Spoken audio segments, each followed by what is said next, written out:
touching on what you said there about structuring. So I know I speak to quite a few founders, and they're not sure about this process, and they don't want to be tied in and kind of all this stuff post exit. Mhm.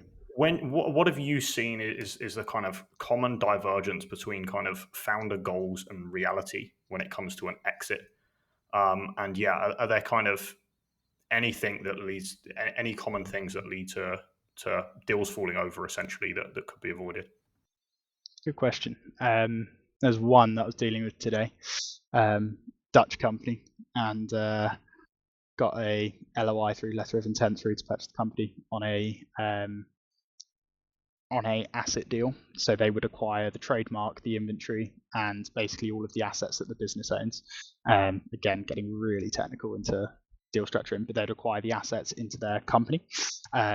And that's seen as a simpler way of doing things than acquiring a 25-year-old Dutch entity, of which the due diligence has to be far more thorough, far more rigorous. You've got to go through 25 years worth of history and work out if there's any skeletons in the closet. You're going to acquire an entity that's going to get slapped with a tax fine for tax that went unpaid in 2012.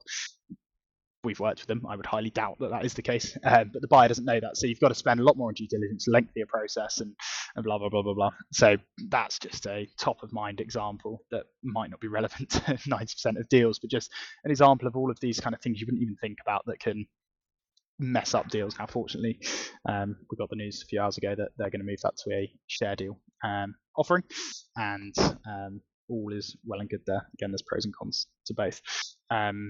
But that is what the founder wanted, because there's tax advantages to selling a company versus selling the assets within a company in Holland.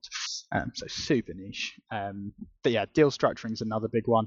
The extent to which the CEO is going to be required or the founder is going to be required to stay on in the company is another one. Most founders I speak to are happy to. They fundamentally want to see their company succeed in its successor's hands. A lot of the time it's not financial motivators. It's you've got to remember, this is companies people have been working on for 10, 15, 20 years. It comes to the end of the process, and a lot of it comes, okay, well, who is this guy? Like, are they going to take good care of my baby? And the fact that they can stay on and smooth over that transition, secures their kind of earnout piece of the deal. So if you are going to get 80% upfront, that 20% is a lot more secure if they stay on in an advisory position. It's not full time. That hasn't been too much of an issue that I've found.